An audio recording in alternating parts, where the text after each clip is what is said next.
the power that lights the night. It's the power that runs machines. It's the lightning flashing bright. It's the In this video you will find out about devices who have resistances that are not constant, that change. Some you've met before, like the variable resistor and the filament lamp. The new type of device that you're going to find out about is a semiconductor device called a thermistor.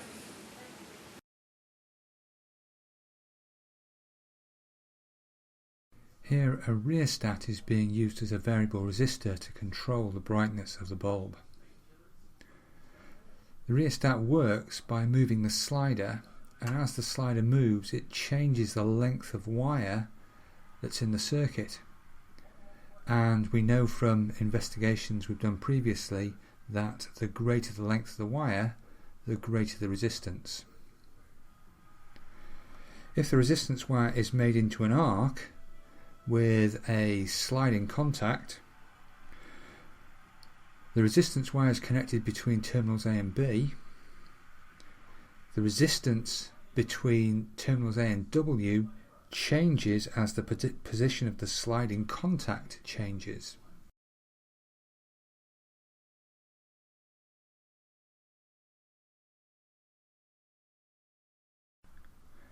The filament of a bulb is a coil of resistance wire that gets so hot that it glows and gives out light. Here is an experiment to find out how the temperature of the filament affects its resistance. So I'm going to record potential difference in current and use the equation R equals V over I to calculate the resistance for different currents.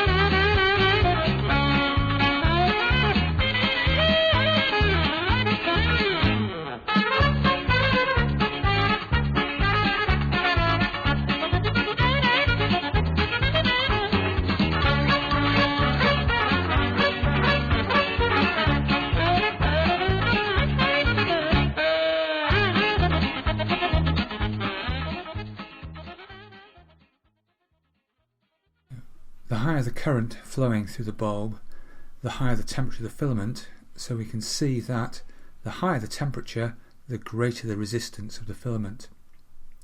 We can explain that using our idea of electrons moving freely between the metal ions, to say that as the metals move between the ions, the resistance is caused by the collisions between the electrons and the ions. As the temperature of the metal goes up, the ions vibrate more, and so that causes more collisions with the electrons, which is why the resistance is higher.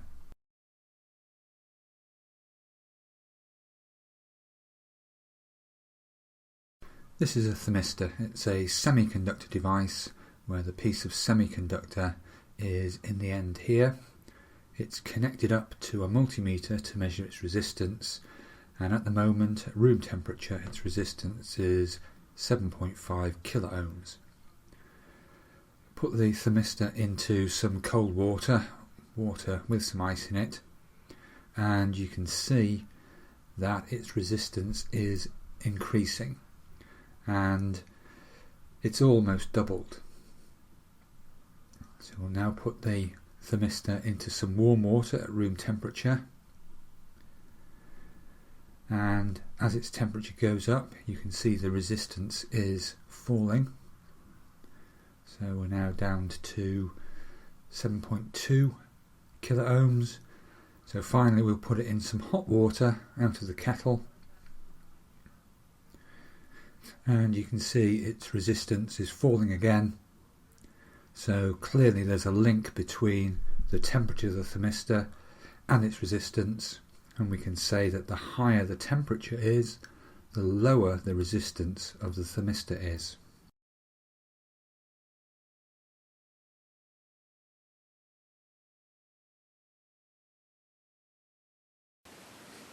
These diagrams show the arrangement of electrons in atoms. The electrons in the outer shell, or the outer energy level, are the ones involved in forming bonds between atoms, and these are called the valence electrons. In oxygen we can see that it has 6 valence electrons, and in magnesium we can see it has 2. This diagram shows the arrangement of electrons in an atom of silicon, and we can see it has 4 valence electrons, and we're interested in silicon because it's a type of material called a semiconductor. For an isolated atom, that's an atom on its own, the electrons can only occupy set energy levels. In the diagram we can see the energy levels for electrons in a hydrogen atom. I've chosen hydrogen because it's the simplest energy level structure. And the electrons can move from one energy level to another if they gain the right amount of energy or if they lose the right amount of energy.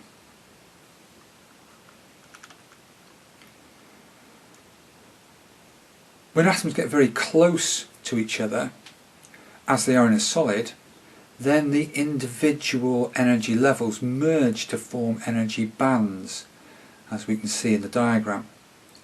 The 2 bands that the valence electrons can occupy are the valence band, in which the electrons are tightly bound to the atom, so can't move through the solid, and the conduction band, in which the electrons are free to move from one atom to the next, and so move through the solid and carry an electric current.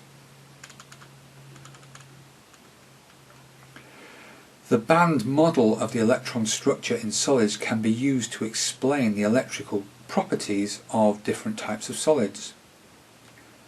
If we look at the insulator first, insulators have a very large energy gap between the valence band and the conduction band. This means that at normal temperatures there are no electrons in the conduction band, which is why insulators do not carry an electrical current. In the metals, the conductors, the conduction band and the valence band overlap. So there are always electrons in the conduction band, which is why metals are always good electrical conductors. In a semiconductor, such as silicon, the energy gap between the valence band and the conduction band is small, which means it is possible at normal temperatures for there to be enough energy to lift electrons from the valence band to the conduction band, making it able to conduct electricity.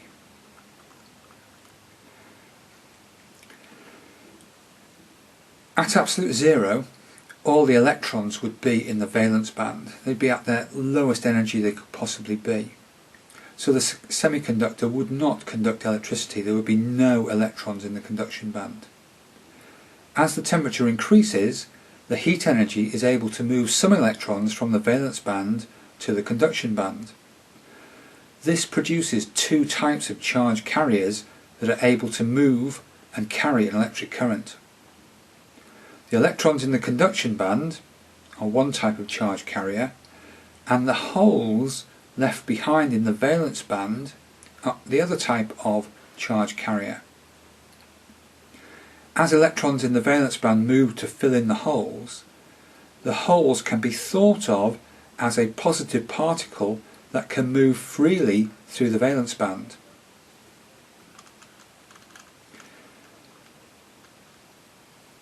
When the piece of semiconductor is connected into a circuit, the electrons in the conduction band are free to move towards the positive electrode, and the positive holes in the valence band are free to move towards the negative electrode.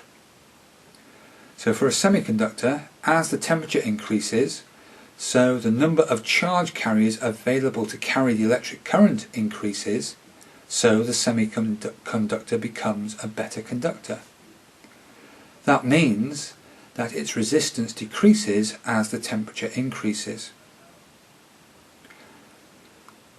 As the temperature of the solid increases, there are two processes that affect its resistance.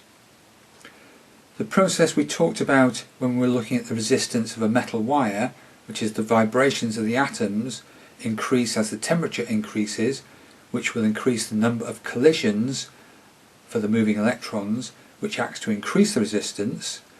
And for the semiconductor, the number of charge carriers increases as the temperature increases, which reduces the resistance. Both these are happening in the semiconductor, but the effect of the increased vibrations causing an increase in the resistance is a much smaller effect than the decrease in resistance caused by the increase in the number of charge carriers available. This means that as the temperature increases, the resistance of the semiconductor decreases.